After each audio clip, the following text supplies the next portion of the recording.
Hey YouTube, it's Alicia here. Hope everybody is having a great day. None other. I'm going to try to keep my cool when I do this video. Because this video, we're going to be talking about WWE. This is a wrestling talk. We're talking about WWE. We're talking about Charlotte Flair. We're talking about that women's division.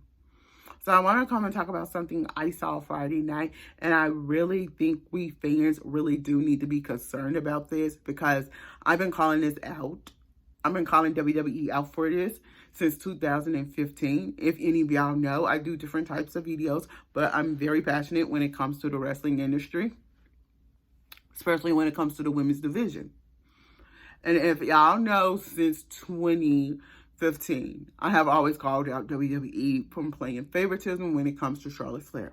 I always have done it. Okay.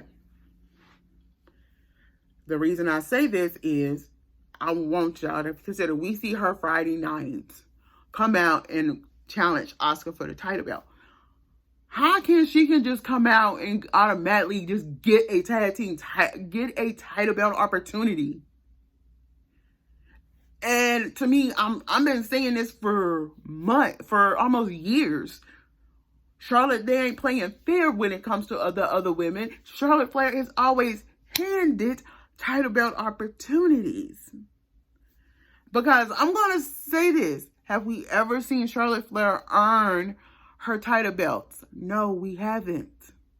And I remember last year when I put this up last year, like a couple months back, I put a video, a post up on my Twitter, and I asked y'all, is it fair that WWE play favorites when it comes to Charlotte Flair and it comes to the women's title belts? And some of y'all with 100% said, oh, it's favoritism. Some of y'all with 50% saying, oh, it's favoritism. Another 50% said, oh, it's they are handing her opportunities. And then somebody in the comments going, how you can say Charlotte Flair is being handed her opportunities? And I said, look at how everything is done. Charlotte Flair, and I asked this person, have we ever seen her earn her opportunities? Soon as I asked them that, they never answered the question. And it's time for all of us fans to say, can Charlotte Flair at least earn her opportunities? I'm just pointing out the obvious. We have never seen Charlotte Flair, earn her opportunity for the title belt. She has never been put to the back of the line to earn her title belts. And I really feel like when Charlotte Flair returned, I felt like all the women should have came out going, no, hold up, Charlotte. How can you jump in front of all of us? We've been here for months. You just now coming back after so-and-so. You're getting being handed opportunities? No. And then that's when Zelina Vega said, wait, I deserve an opportunity. When all the women that's still on SmackDown should be saying, that's everybody who is part of Raw, who all the women from Raw come on there and going, hold up, how can you deserve a title belt? Along with the women from SmackDown going, I actually agree. It has never been fair since you've been on the main roster. All of us has been overlooked. I'm ready for a female to say, hey, we all are being overlooked because of you. We all are being overlooked because of you. We all are being overlooked because of Ronda Rousey. We are being overlooked because of certain female wrestlers.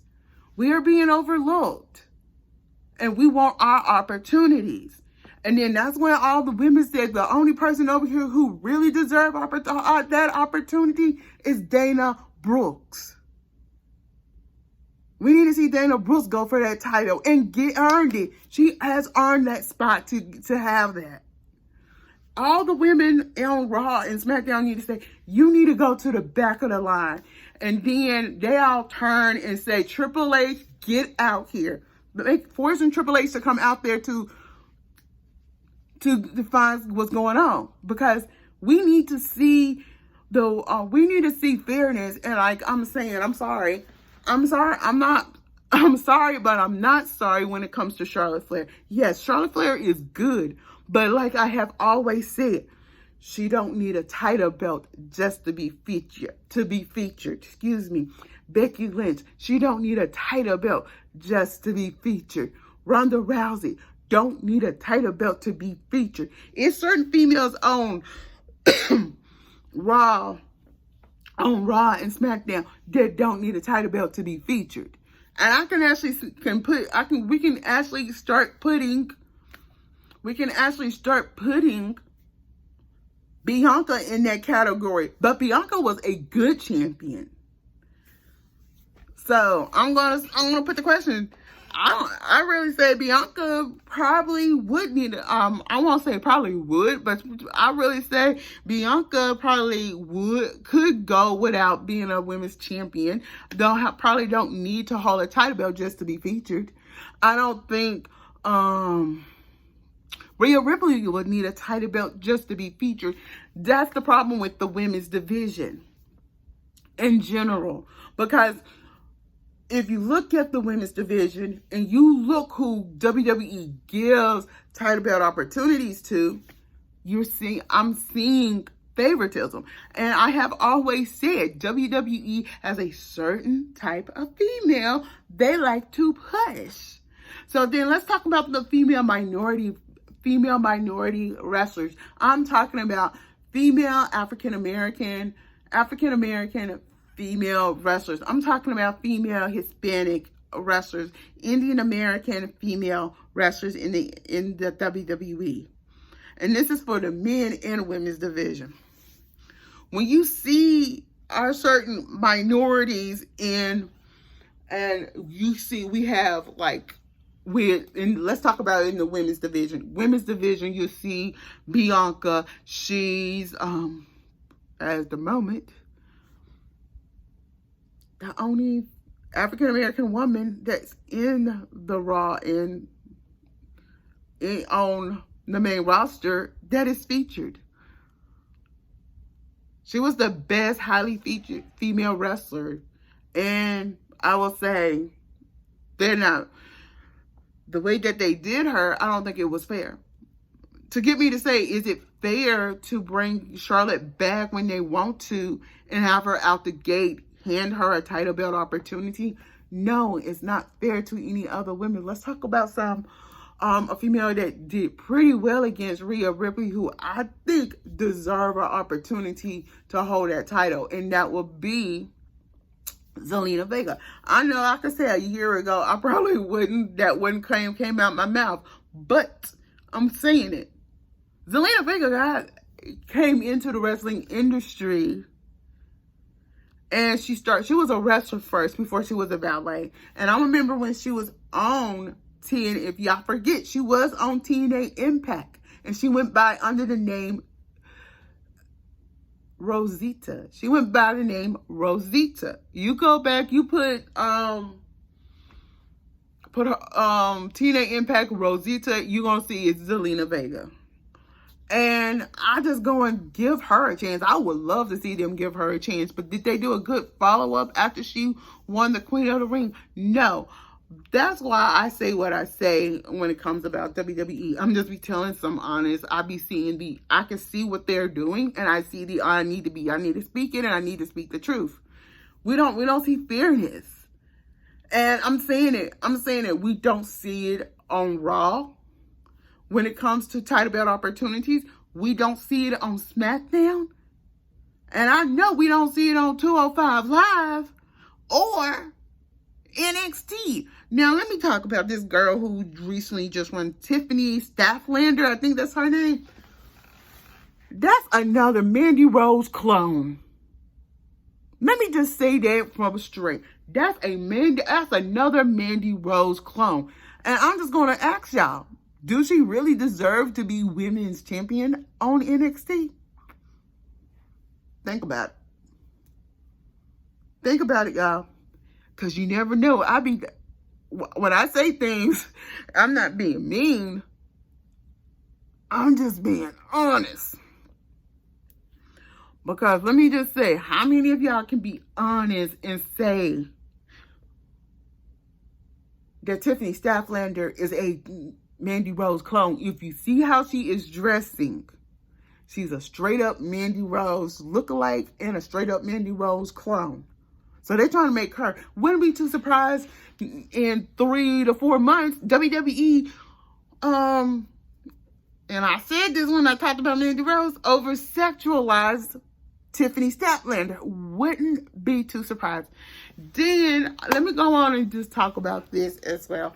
These new set of twins that's coming in to WWE. Is WWE going to be fair and keep them and keep them and put them under a development deal for 2 to 3 years? We know they're going to be working for WWE. So in 2 to 3 years, how long they going to be under development before they go to NXT? I mean, because it's like I say, I can tell when WWE brings somebody up from NXT too quick or brings somebody from development too quick. And I've just been waiting when it comes to that men's division. I've been waiting for Scott Steiner's son to debut on the main roster. He should have been on there. I feel like he should have been called up this year. But no, we didn't. Okay. I think because of my mouth, we got Katen Chance and Katen Chance and Katie Katen and Caitlyn. Let me just say Chance and Carter. The women's tag team champs, Chance and Carter. Them two females. I kept raving about them, saying those two are the ones who needs to be called up to the main roster. They've been down there on NXT from over 5 years. They must be listening to my big mouth, because we got them on Raw. But then it's things that we need to consider. Is it, and I'm going to end it like this, is it right for WWE to keep on bringing Charlotte Flair in when they want to and handing her, and I'm saying it, handing her a women's title belt out the gate?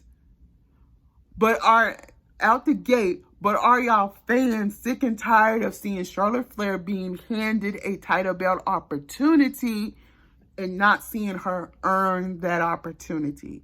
And the last thing I'm going to ask y'all, is it time for WWE to add 2 more title belts to that women's division? If so, do y'all want to see a women's Intercontinental title belt? A women's U.S. title belt? Or something, or bring back the women's, or bring back WWE's Divas title belt? Let me hear what you got to say. Until then, I'm Alicia. Don't forget to thumbs up this video, comment below, and subscribe to my channel. Bye.